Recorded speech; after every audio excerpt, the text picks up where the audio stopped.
Բարև ձեզ, եթերում օրվա ամփոփումն է, ձեզ հետ է Արփինե Նավասարդյանը։ 19:00 դրությամբ լրահոսն այսպիսինն էր։ Սյունիքի սահմանային գյուղերում երրորդ շաբաթ անընդմեջ կրակոցների մասին հաղորդումներից հետո այսօր արդեն նաև Գեղարքունիքի Վարդենիսից են հաստատում։ Մի քանի օր է դարձյալ ադրբեջանական զինուժն ակտիվացել է։ Համայնքի կազմում ընդգրկված Կութի վարչական ղեկավար Գրիգոր Ավագյանն Ազատություն ռադիոկայանին հայտնել է, որ միայն ձայներ են լսում եւ ոչ հաճախ, ապա հավելել՝ կրակոցները գյուղի ուղղությամբ չեն։ Գյուղում վնասված ինչ-որ շինություն կամ անասուն բնակիչ մանավանդ չի եղել, վիրավորում չի եղել, բայց կրակոցներ լսվել են։ Նրա խոսքով միայն գիշերային ժամերին են լսվում կրակոցները։ Նշենք, որ վերջին 20 օրվա ընթացքում ամեն գիշեր կրակոցներ են լսվել Սյունիքի մարզի երկու սահմանային Խնածախ եւ Խոզնավար գյուղերում։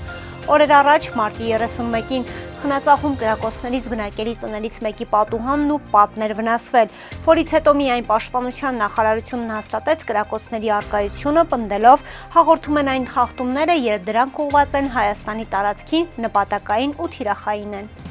Հայաստանում ԵՄԴ Սպանի անունից քաղաքասարակության շուրջ 50 ներկայացուցիչ հարձակման է ենթարկվել Սիգնալ հավելվածում։ Այս մասին ահազանգել է տեղեկատվական անվտանգության փորձագետ Արթուր Պապյանը։ Զգուշացում, մեր նախնական տեղեկություններով Հայաստանում ԵՄԴ Սպան Վասիլիս Մարագոսի անունից հայաստանյան քաղաքասարակության շուրջ 50 ներկայացուցիչ թիրախավորված ֆիշինգային հարձակման են ենթարկվել Սիգնալ հավելվածում։ Եթե դուք սեղմել եք գրանցման հղումը եւ մուտքագրել եք ձեր Microsoft օգտահաշվով, անպայման փոխեք ձեր գաղտնաբառը, համոզվեք, որ օգտահաշվում ակտիվ սեսիաներ չկան։ Նշել է Պապյանը, միևնույն ժամանակ իր օգնությունն առաջարկելով հարձակման ենթարկվածներին։ Արցախից բռնի տեղահանվածների համար նախատեսված բնակարանային աջակցության ժամանակավոր 40+10,000 դրամի ծրագիրը վերանայելու համատեքստում կառավարությունը նախատեսում է ներդնել նոր լրացուցիչ ծրագիր, որը կուղղվի սոցիալապես առավել խոցելի ընտանիքների կարիքների հասցեագրմանը։ Այս մասին հանրային հեռուստաընկերությանը տված հարցազրույցում ասել է փոխվարչապետ Տիգրան Խաչատրյանը։ Մենք հասկանում ենք, որ այս փոփոխության արդյունքում կարող են լինել ընտանիքներ, որոնք չեն կարողանալու հոգալ իրենց բնակարանային վարձի հարցը։ Եվ կառավարությունն արդեն իսկ որոշել է այս փոփոխված ծրագրին զուգահեռ մեկ լրացուցիչ աջակցության ծրագիր ներդնել, որը արդեն ընտանիքի եկամուտները կհաշվի եւ կորոշի լրացուցիչ գումար հատկացնելու կարիք կա, թե չկա, նշեց փոխվարչապետը։ Նրա խոսքով աջակցությունը կտրվի այն ընտանիքներին, որոնց եկամուտը մեկ անձի հաշվով 55,000 դրամից ցածր կլինի, ներառյալ աշխատանքային եկամուտները։ Այդ դեպքում ընտանիքին կհատկացվի 40,000 դրամ մեկ անդամի պարագայում եւ հավելյալ 10,000 դրամ յուրաքանչյուր հաջորդ անդամի հաշվով։ Գյումրու համայնքապետի թեկնածու Մարտուն Գրիգորյանը զգուշացրել է, որ բացի իրենից մեր քաղաքը Դաշնքյանունից ոչ մի քաղաքական ուժ եւ ղեկավար չի կարող հանդես գալ առանց իր հետ համաձայնեցնելու։ Մնացած ելույթները, հայտարարությունները, կարծիքներն ու հարցազրույցները կապ չունեն իմ ու մեր քաղաքը Դաշնքի հետ։ Ուստի ձեր բոլոր վերլուծություններն արեք առանց մեր քաղաքը Դաշնքի ու իմ անունը հղում տալով։ Հիմնավոր ստույգ տեղեկատվություն մեր քաղաքը Դաշնքի հայտարարությունների մասին կարող եք կարդալ բացառապես իմ պաշտոնական էջում, իր Facebook-յան էջում գրել է Գրիգորյանը, խոստանալով կուտակված բոլոր հարցերի պատասխանները կտրվեն իր կողմից։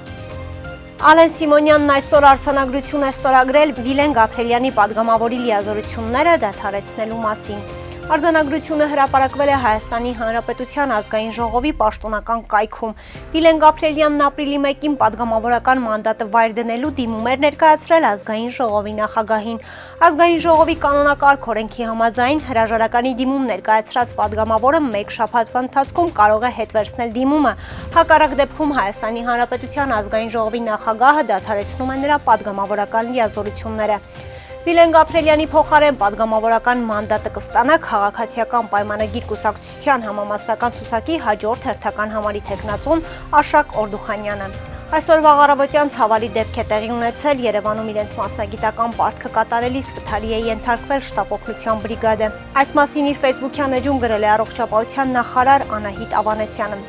Ցավոք բժիշկը մահացել է։ Իմ խորին ցավակցություններն եմ հայտնում բժշկուհի Ղազարյանի ընտանիքին, հարազատներին։ Բուժքույրը վիրահատվել է, առողջական վիճակն այս պահին գնահատվում է ծանր, գրել է նա։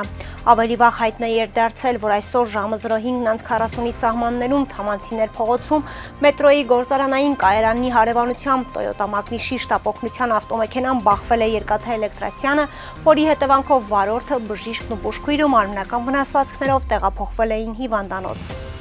Հանրայինի կողմից Բաքվում պահվող հայերի դատավարությանը չանդրադառնալը մտահոգիչ է, բայց հեռուստատեսության եւ ռադիոյի հանձնաժողովը միջամտելու ռեսուրսներ չունի։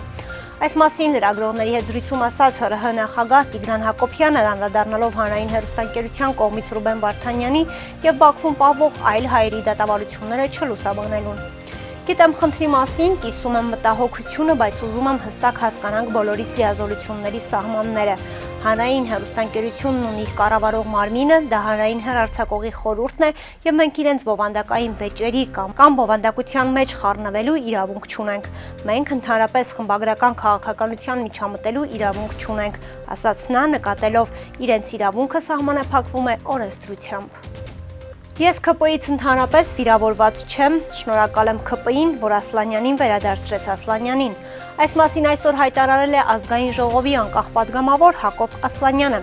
ՔՊ-ից իմ դուրս գալը կապված է նրա հետ, որ ՔՊ-ն շեղվել է հեղափոխական արժեքներից։ Իրենք գնում են ուրիշ ուղղությամբ, մենք ՔՊ-ին նույն ճանապարհը չենք կարող գնալ։ Այդ տարիների ընթացքում շատ հարցերում երբ ներսում համաձայն չեմ եղել, բայց որպես խմբակցության անդամ ստիպված կողմ եմ քվեարկել, դա ինձ շատ նեղացրել է։ Հասել եմ մի կետի, որ նույն ճանապարհը գնալը բացառվում էր, նշել է Ասլանյանը։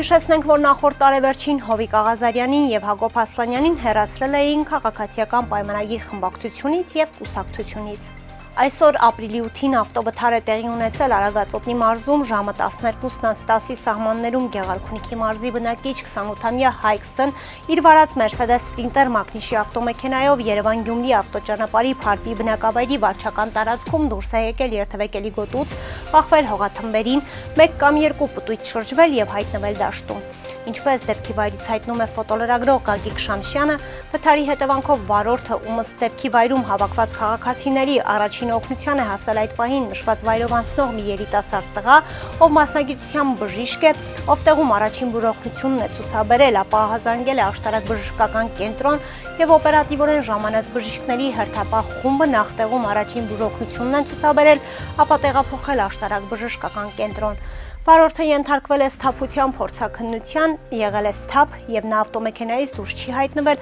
քանի որ եղել է ամրապկապված։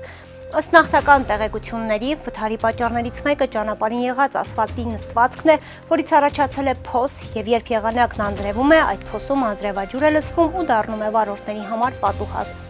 Շամշյան կոմի փոխանցմամբ այսօր արտակարգ դեպք է տեղի ունեցել Արագածոտնի մարզում ժամը 11:40-ի սահմաններում Հայաստանի Հանրապետության ներքին գործերի նախարարության փրկարար ծառայության 911 ճգնաժամային կառավարման ազգային կենտրոնը հազանգ է ստացվել, որ Կայք գյուղի սկզբնամասում ավտոմեքենա է այրվում։ Մինչ հրշեջների ժամանումը 26-ամյա Դավիթ Գ-ին պատկանող Volkswagen մակնիշի ավտոմեքենայում առաջացած կրակի դեմ պայքարել են ինքը, վարորդը եւ քաղաքացիները, ապա ժամանած հրշեջները մարել են այն։ Հրդեհի հետևանքով 1 հոգի տեղափոխվել է ապարան բժշկական կենտրոն։ Ոստիկանությունն ու քննչական բաժինը պարզում են հիվանդանոց տեղափոխվածի ինքնությունը։